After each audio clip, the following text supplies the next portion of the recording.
Religion is culture, who you choose to follow, society, where you're born.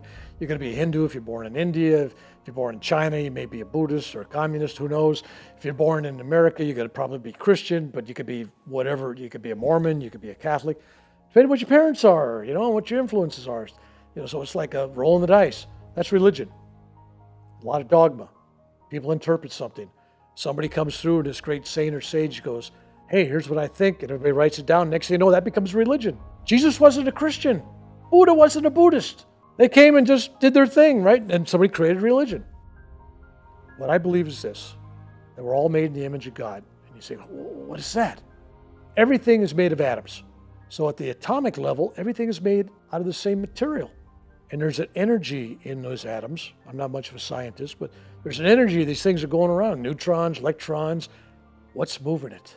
In my heart, I'm saying love. Love is the movement. Love is the energy.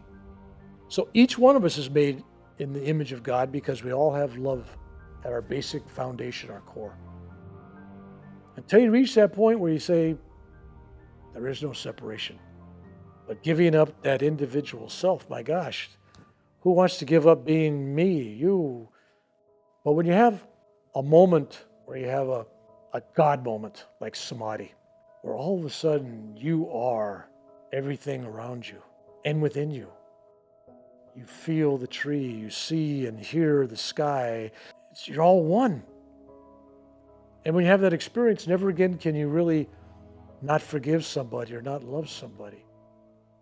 You can not like somebody, that's okay. I don't like him, he's mean. But you love him because you know that is you. We're all one. There is no other thing going on. People are trying to figure out what God is. Like God's a thing. God's this man with a gray beard. God's this angel of light. I think the creator, the source, will accommodate whatever we think and feel God is. Whatever you think God is to you. And if you see God in all, then how could you get mad at a Hindu that's got a shivling on an altar? Oh, he's worshiping his rock. No, he's not. He sees God in all. God's in a rock. Show me where God is not. We're in this dream. It's an illusion. People go, oh, you're a soldier. These people, nobody got killed. Yes, people in their minds suffered. In this dream, they suffered. But in reality, it's all God. People don't get this. When I say this, people get really upset. God created Satan. So therefore, he created all evil too. Where are you going to separate? God only does good? God created evil. Why? And the mosquito, that's his too. Blame it on him, right? Come on, rats, that's all him. That's all God.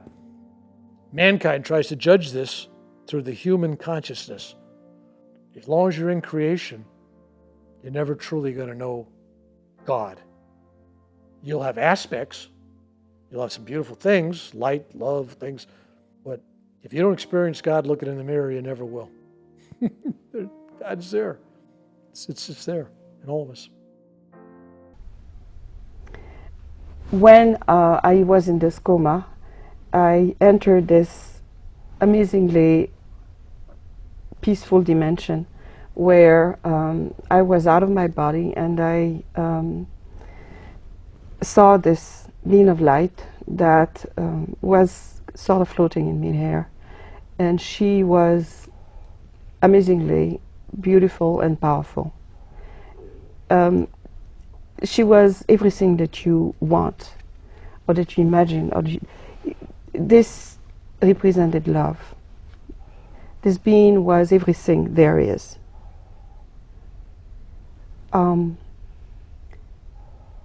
There is nothing that you can compare it to.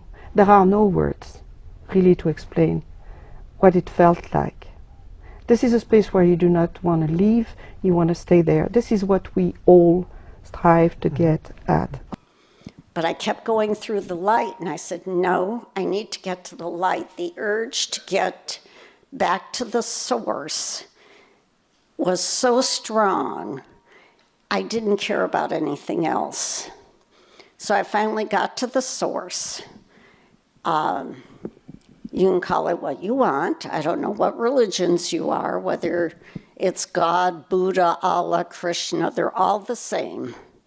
It's the energy source of our Creator. It doesn't have either sex. It's non-sexual.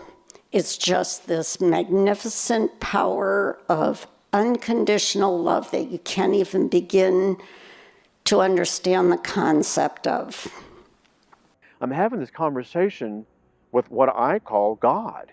But it wasn't the man in the beard and the white cloak and the staff, and it was an entity surrounded by gold fragments of life. You know, imagine a fire going out and the ambers, the gold ambers just are floating all around you, but multiply that by 10 times. This fragment of energy was going through me. It came from my solar, in the back, and went out through my solar plexus, and I could feel this kindness and compassion and love that, how do you describe it? I mean, if you have a dog, you know how much you love your dog. If you have a girlfriend, you know how much you love your girlfriend. Multiply that 10 times 10 times 10. It's not suffice. That's how much love you feel.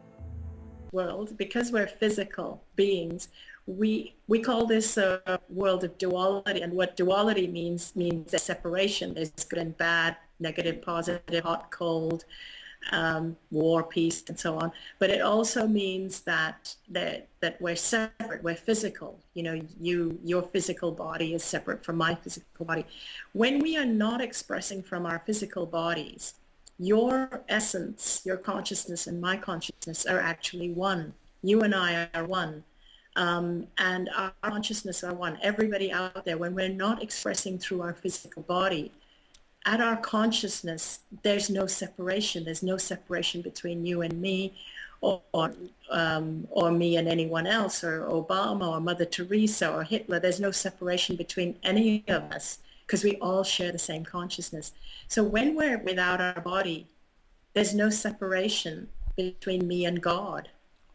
But when we are in our bodies, we feel the separation, you and me, or whether it's a Hindu, a Christian, a Muslim, we feel we're all separate. And we feel that any kind of guidance or help or what we pray to, we feel that even that is something separate. When we're not in our bodies, there's no separation. It's all one. It's a state of non-duality. So even God is not a being that is separate from you and me. We're all merged. We're all one. And that is the state of God. It's a state of being. When I was in this light and I saw it, it just slowly just disappeared everything, and all I could see was this light. And it got so big that I couldn't focus on anything else around me. Do I really remember, if anyone was even there, if I was still there? I believe I was still in my body at that time, but consciously on a different level from the physical, which is very similar for people in comas, and they wake up and they have an NDE as well. It's very similar. And so I remember all these different colored lights just blossoming and birthing out of this massive source of energy. And there were sounds, and it was like a hymn in a way. And I could hear a voice, and he said, and I say he, out of habit, because so many people refer to God as a him. But God is both male and female energy frequency. And people ask, what voice did you hear when you heard God? And what I have discovered is that God's voice can be many kinds. And what it is what voice you imagine God to sound like. What voice that would be pleasant for you to hear would be His voice. I'm feeling Him now.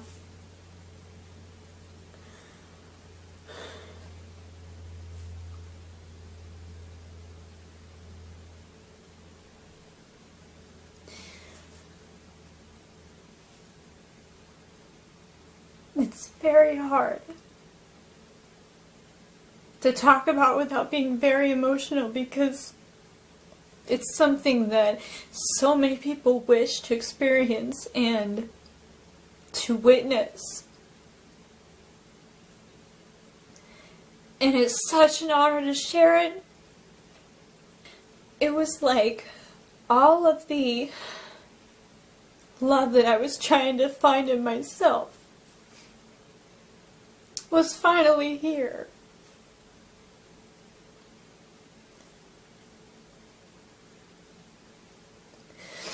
I was trying so hard for so many years when I was a little girl. I prayed to God every day. Tried to go to church, but I never felt God in church. I just haven't. There's nothing wrong with church, but I never felt Him presently in that way. And I learned it's because God is not in a physical place. God is here. You can't find God. You find God in here. In the experience I had, I immediately left my body and I passed all of the other places that I've heard from other people's stories. So I didn't watch the accident. I wasn't watching surgery. I wasn't meeting deceased relatives.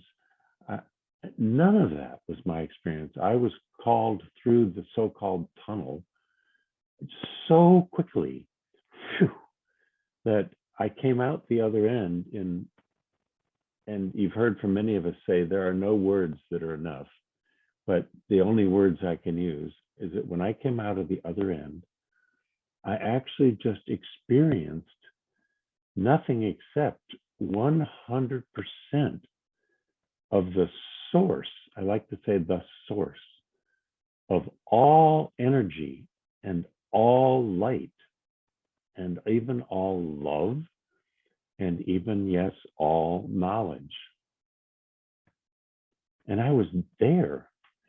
I didn't have all knowledge. I don't want to be that arrogant. I could feel, quite humbly, in fact, that I was really at the source of all.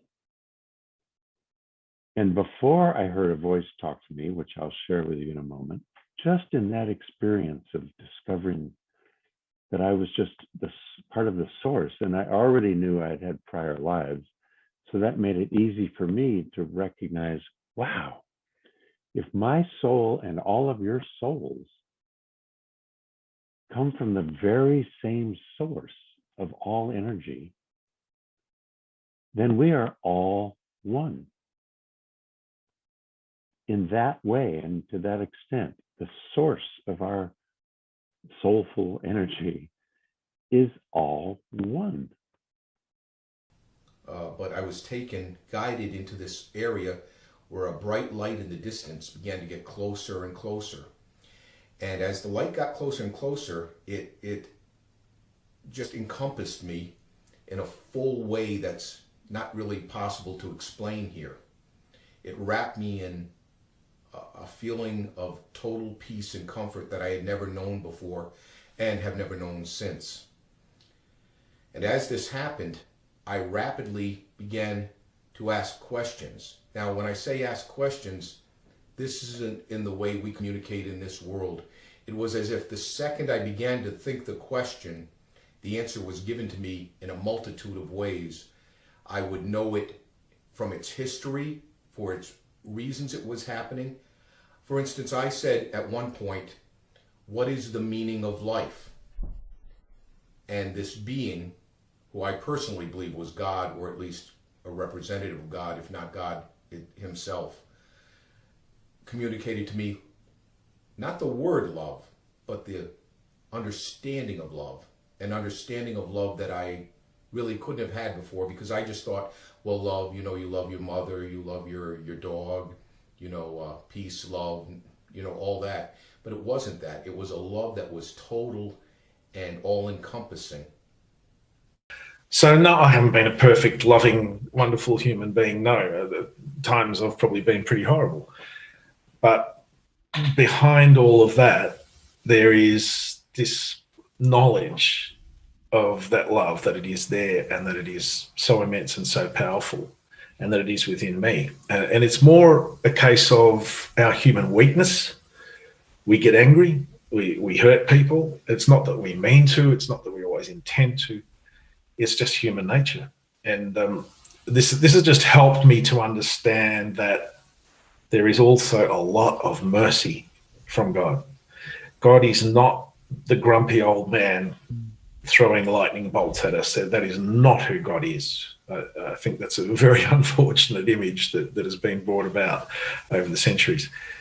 God is a being that wishes the best for us, that wishes us to rise up to new heights and to develop and to expand and to become greater beings that we are. And that's a part of the transition. That's a part of the process of learning and of growing and of living. So when I went into the sun, then I was in the light for real.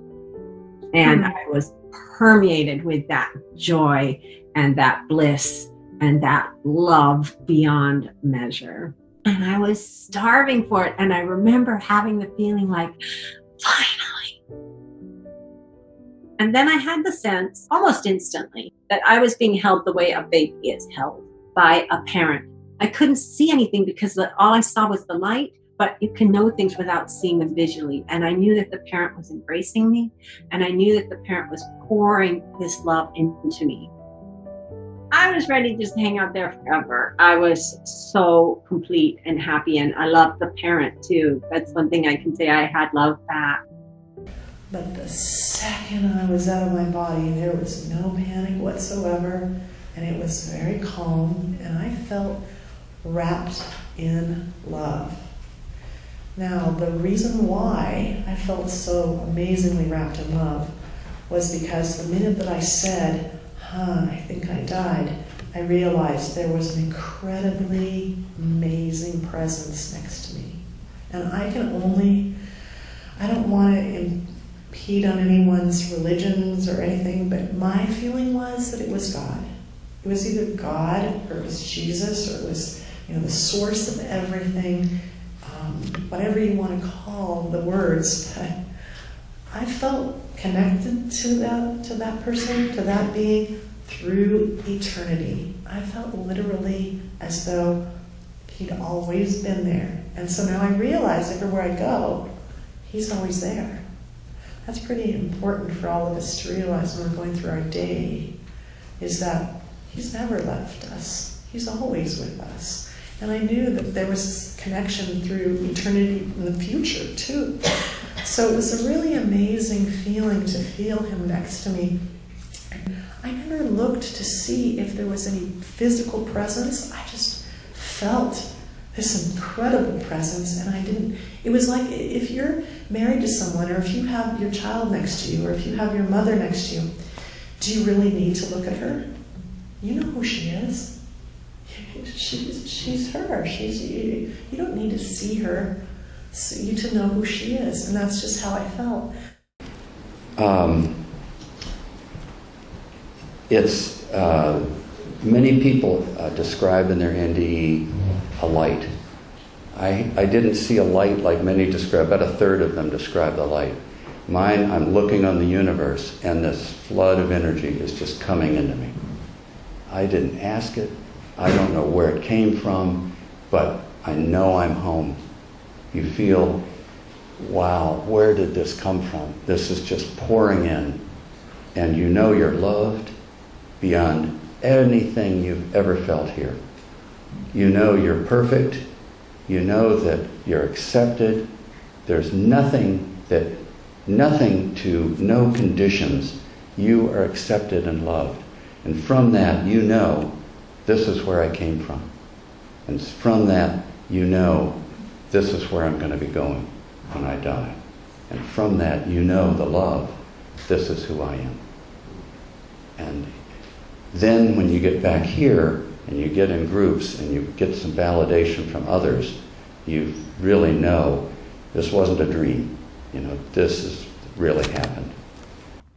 All of a sudden, I had an instantaneous shift in consciousness. I didn't go through a tunnel. I didn't die. I didn't do any of that. It was boom. Next thing I know, I'm in a black void, and I'm seeing this golden white light, beautiful, magnificent, gigantic, pouring out energy and light and profound unconditional love that was hitting me, filling me up, and it was powerful. The power that, and I knew I was in the presence of my Creator. I knew it, and the love was unbelievable. It's infinite power that love controls, and I knew that if this being did not want me to exist anymore, in half a thought I'd be gone forever. But there was this feeling of benevolence being, no words were spoken to me. This was all done with energy, of emotional energy. I can't explain it. I don't know how to explain that, but that's what was going on. And the benevolence was equally infinite and was letting me know how precious I was to this being. And I felt like, this is the best analogy I've been able to come up with yet over the decades. It felt like it was the end of the life of the universe.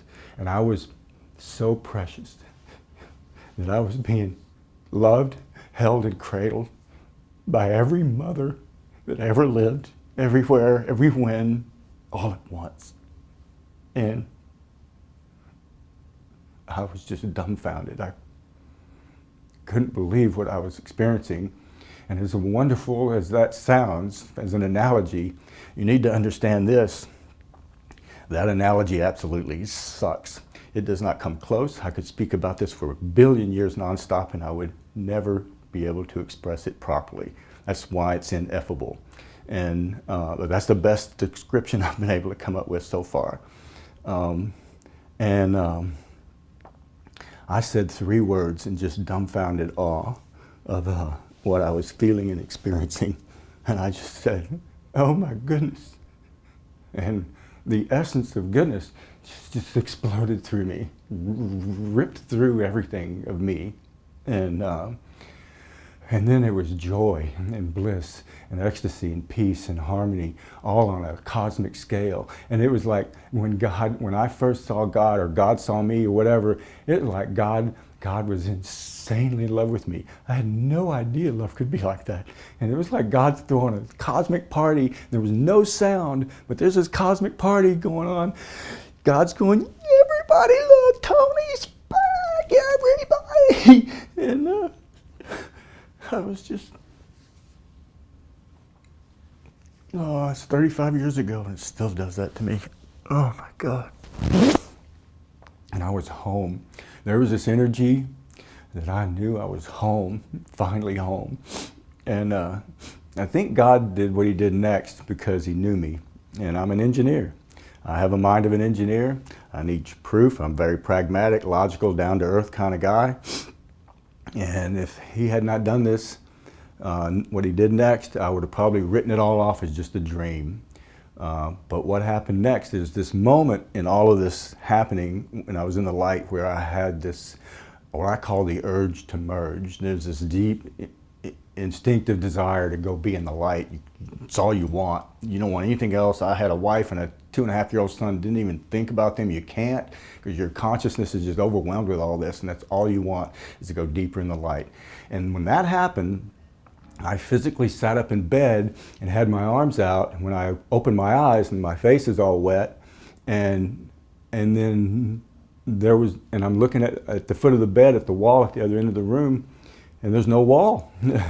The light is in my bedroom. God's in my bedroom. It was like 1 billion stars lit up the room, and I could see my wife's feet out of the peripheral vision of my eyes, and I knew she had her back to me.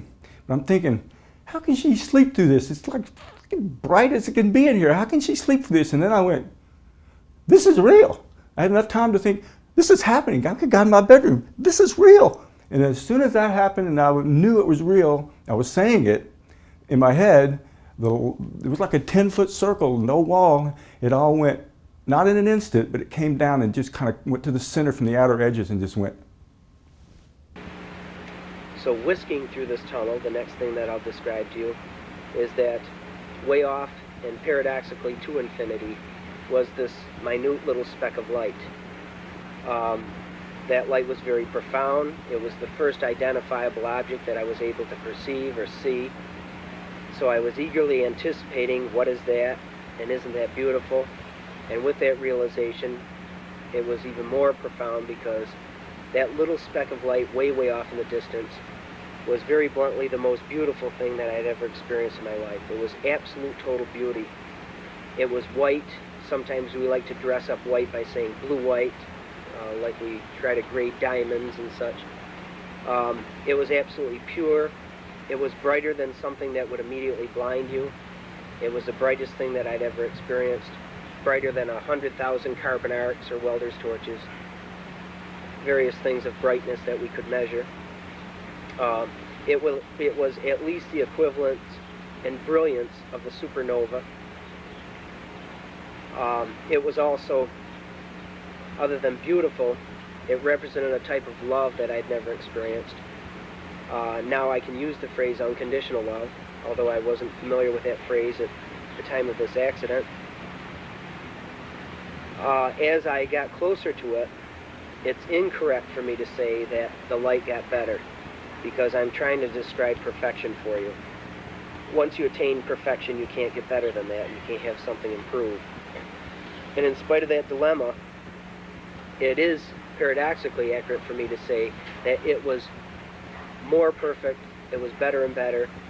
And in the last several years, a realization has come that if you have something that is perfect and you're observing it or you're experiencing it, it can't get any better. But you and your perceptions can get clearer and more accurate.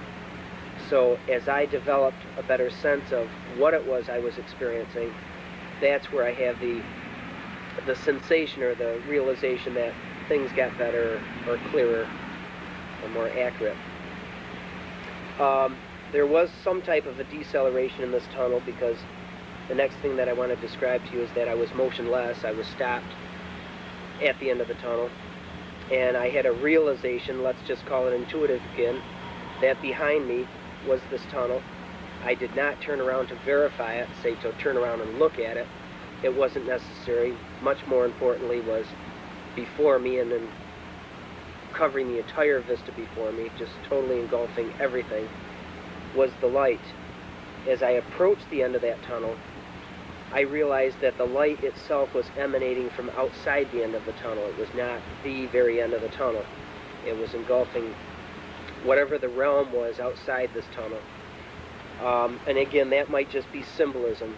It might just be a focused perception onto the aspect of the light.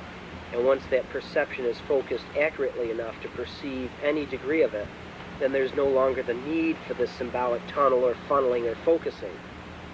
I like those phrases. It's interesting. I've never quite told it that way. I think it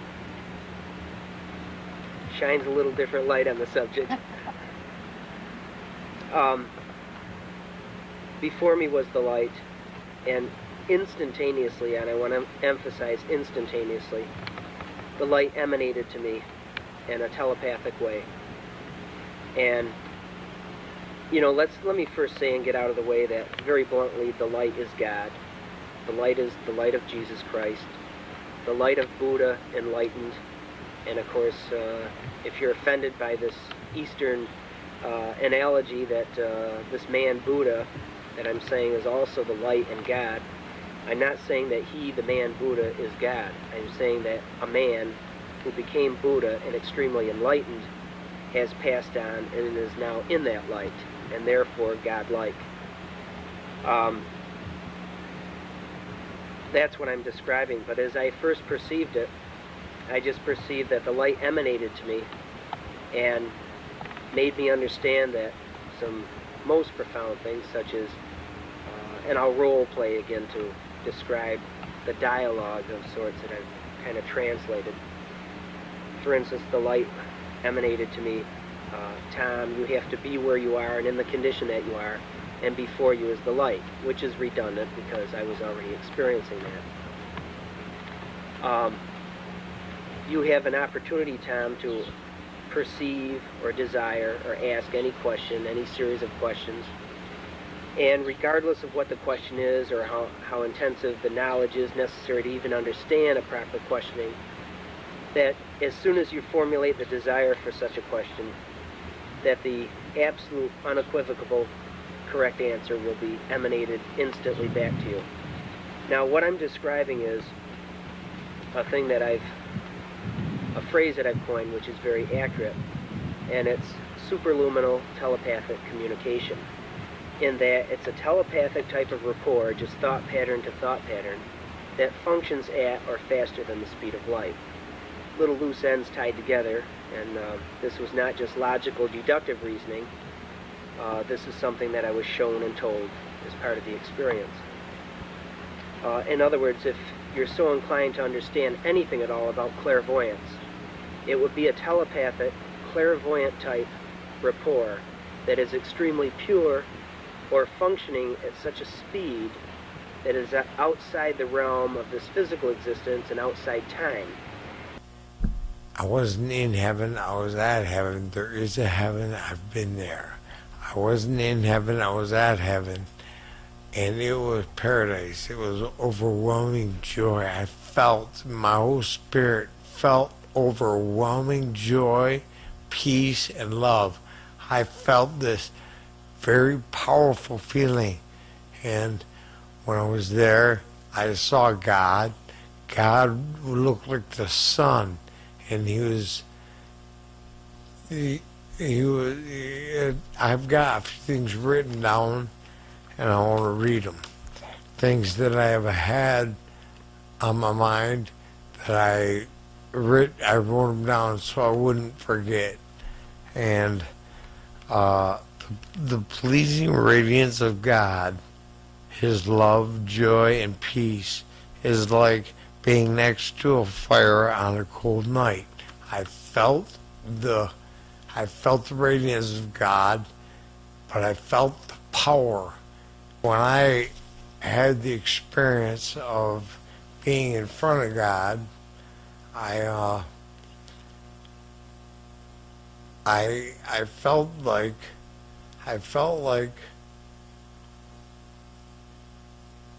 joy, overwhelming joy, and it just overflowed. God is so powerful that he just, His aura is so strong.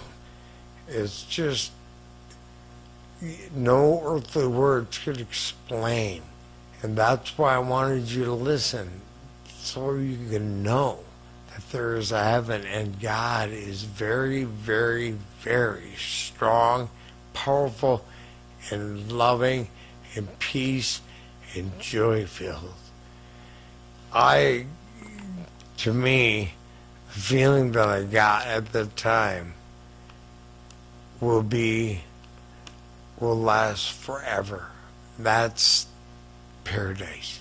That is paradise. That is awesome. I mean, to think that I'm going to feel that way for a reward from this life, so that I'm going to feel that good forever, for eternity. And that is, I can't even put that in words. It's outstanding. It's phenomenal.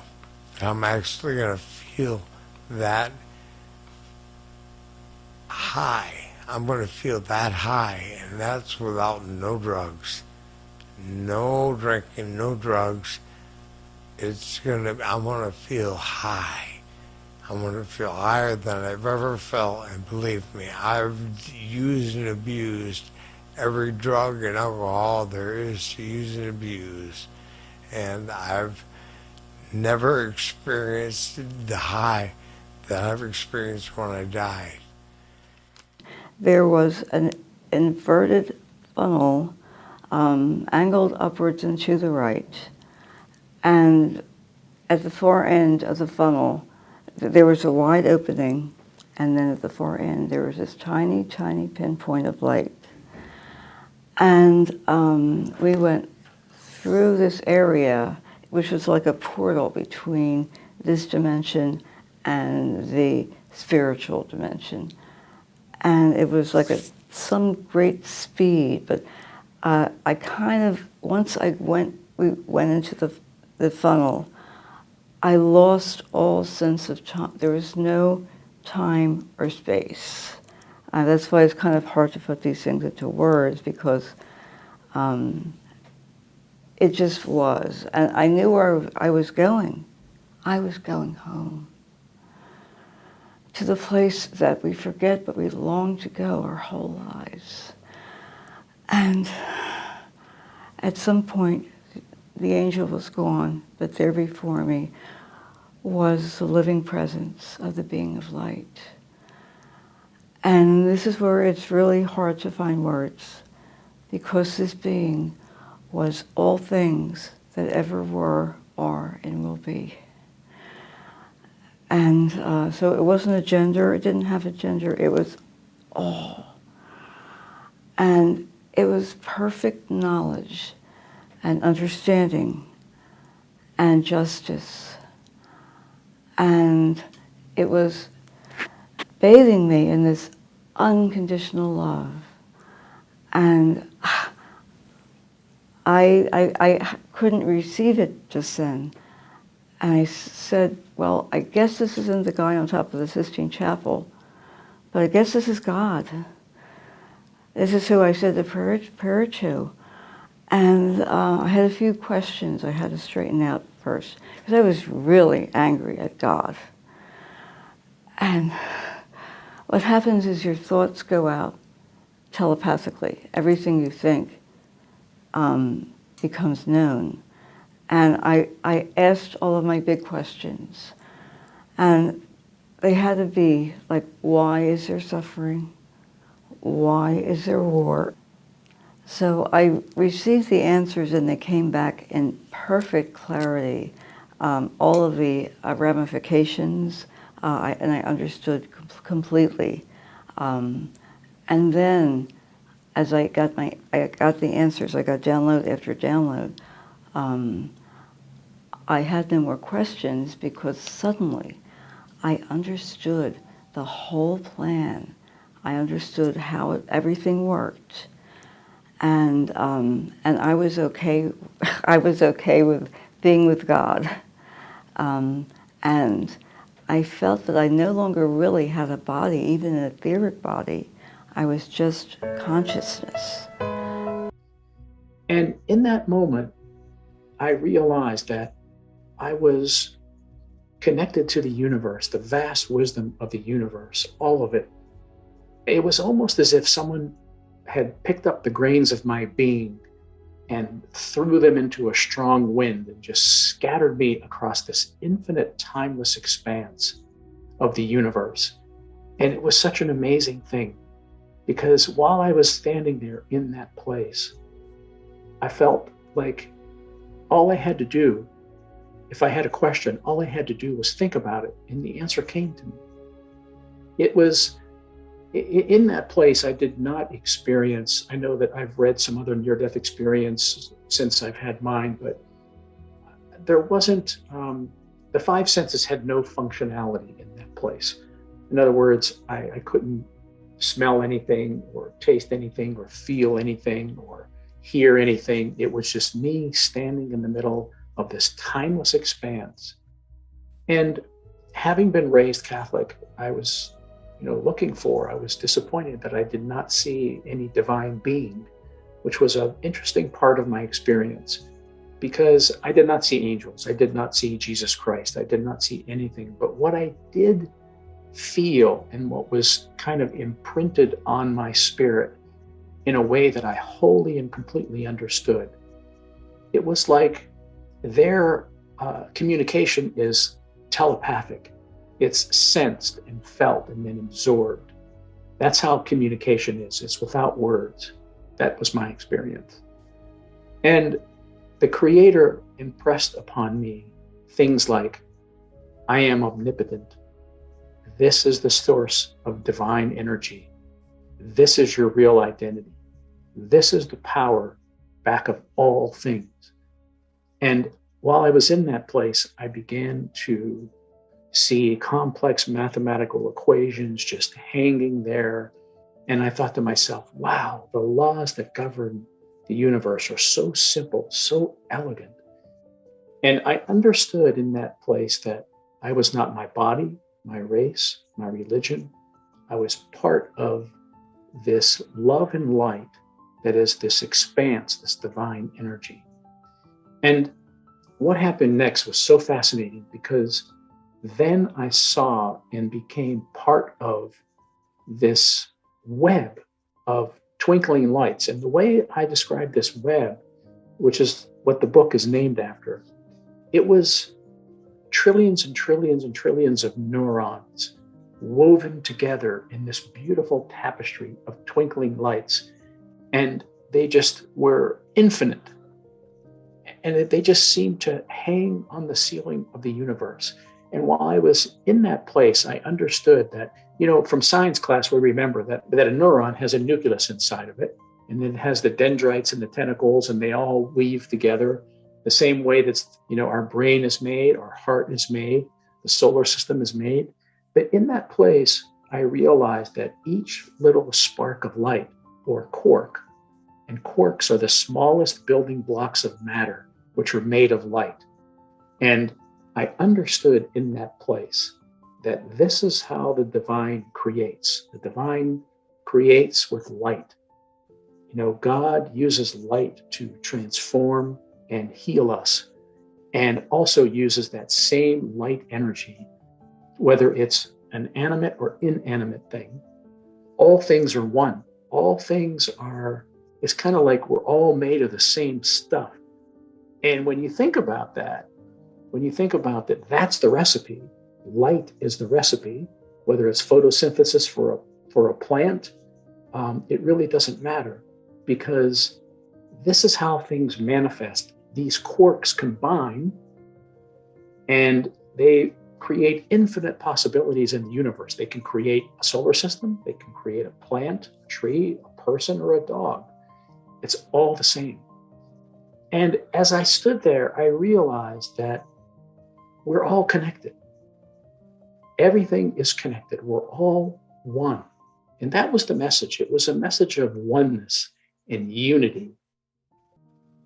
The divine expresses and experiences life through us. And this is why I believe that this web that I experienced there in the spiritual realm represents the light and dark struggle of all humanity through every age. It's kind of like a mirror. What we do here affects this spiritual web and vice versa. I really believe that. Some can call it karma, you can call it whatever you want. But that's why what we do here matters so much. And this is where purpose comes into the whole thing, because I believe that every one of us is born with this light inside of us. And that is our purpose. That's that talent or that mission or that gift that we have to express. And when I was in the web, I noticed that there were some dark parts of the web, some areas where, human beings were not emanating light as much as they should. And when I was in the ethereal space and looking at this, I thought to myself, well, what is that? Why are there some dark parts of the web? And I came to understand that that's where we really weren't letting this divine energy shine through us as much as we should. We weren't living our purpose. And that's what I want. That's what I want the audience to learn from me. I lived 56 years not understanding what my purpose was. I had to die to figure it out. I don't want anyone else to have to go through that. I understand now why I had to die, because now I understand that writing this book, letting this person express through me, seeing the value of my daughter, seeing the value of all humanity, that we all come from the divine. We all have this potential to express with this bright light and live out our passion and our dream, but we've got to figure it out. We have a responsibility to figure out what our purpose is, because that's when our light, our quark, our spark shines the brightest, both on earth and in the spiritual realm.